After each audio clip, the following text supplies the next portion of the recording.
स्वागत है दोस्तों। आइए इस प्रैक्टिस सेट में हम हिंदी नाटक और एकांकी से जुड़े हुए महत्वपूर्ण प्रश्नों को हल करेंगे। तो अपने आप को चेक भी करते रहिए और इस प्रैक्टिस सेट को तैयार भी कर लीजिए।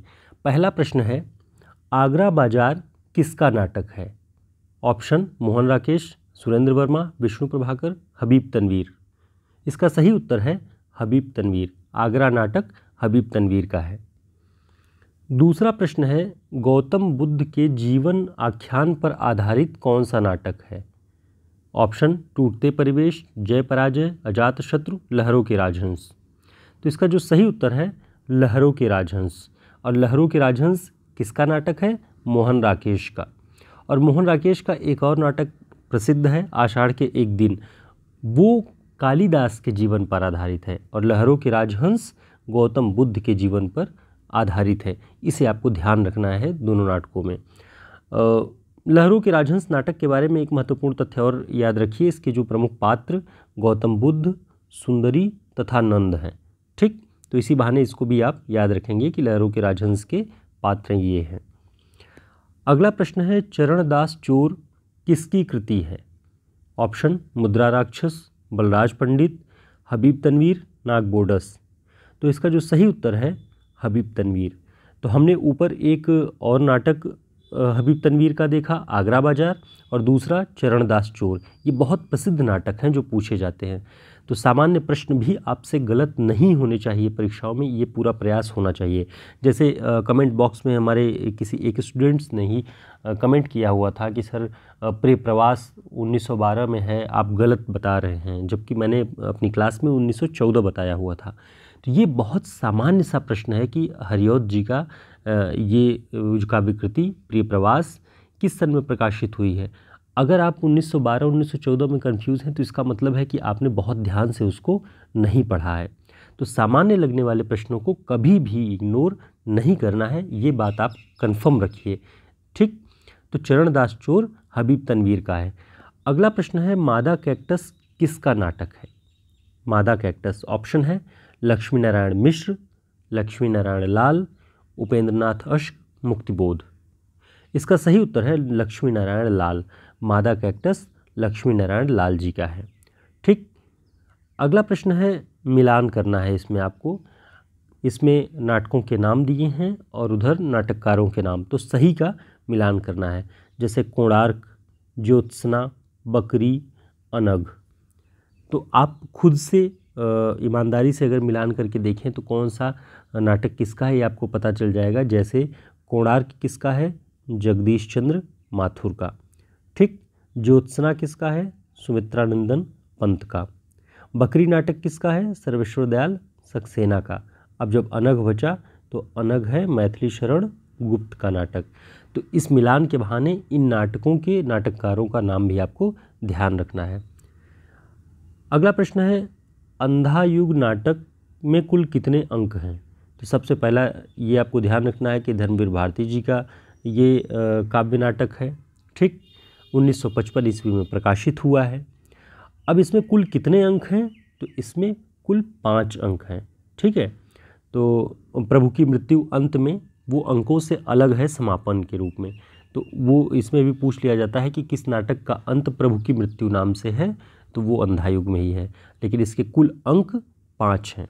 ठीक दोस्तों, इस तरह के प्रैक्टिस सेट, हिंदी साहित्य के जो प्रैक्टिस सेट हैं, आचार्य रामचंद्र शुक्ल जी की पुस्तक पर आधारित एकदम महत्वपूर्ण फैक्ट्स जो शुक्ल जी की पुस्तक से पूछे जाते हैं, और साथ ही साथ पुरस्कारों पर, भाषा विज्ञान पर, काव्यशास्त्र पर कई सारे प्रैक्टिस सेट आपको हमारे इस 160 पेज के नोट्स में मिल जाएंगे, जो कि मैंने अपनी तैयारी के दौरान बनाया हुआ नोट्स रखा हुआ है। तो आप इसे प्रिंट फॉर्म में, PDF किसी पर भी हमसे परचेस कर सकते हैं हमारे इस नंबर पे संपर्क करके।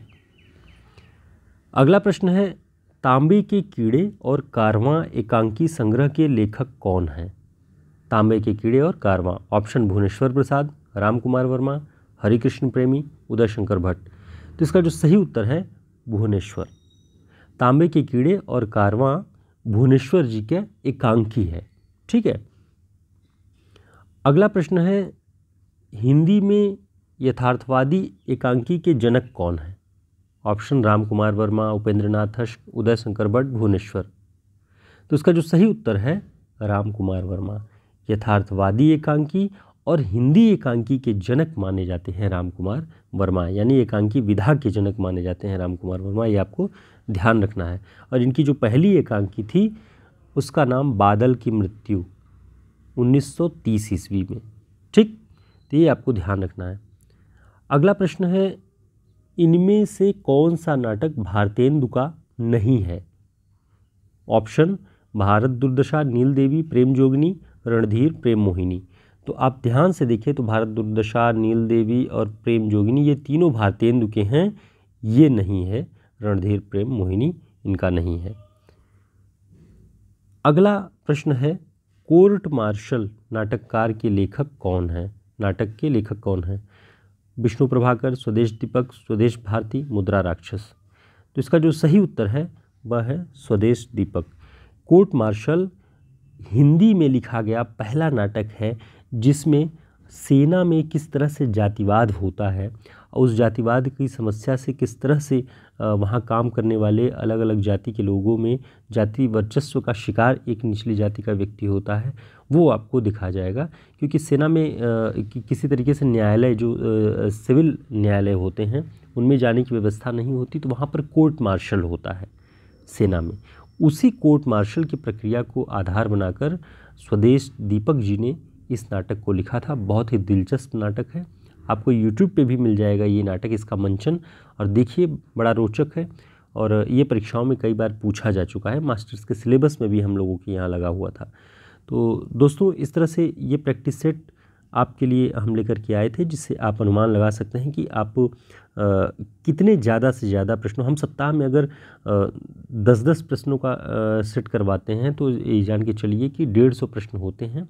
150 प्रश्न दोनों टाइम सुबह शाम हम करवा रहे हैं, तो 150 प्रश्नों का प्रैक्टिस सेट आपका एक सप्ताह में हो रहा है और उससे आपको अनुमान लग जाएगा कि आप कितना अच्छा तैयार हैं।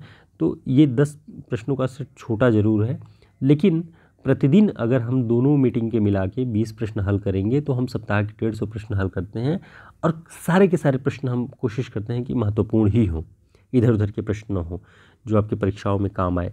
तो उत्तराखंड LT की परीक्षा और हाल ही में जो परीक्षा होने वाली है BPSC टायर 3 की, वो और आने वाले असिस्टेंट प्रोफेसर परीक्षाओं की दृष्टि से ये सारे प्रैक्टिस सेट काफ़ी महत्वपूर्ण सिद्ध होंगे। तो फिर मिलते हैं एक नए प्रैक्टिस सेट के साथ, तब तक के लिए नमस्कार, शुभकामनाएं।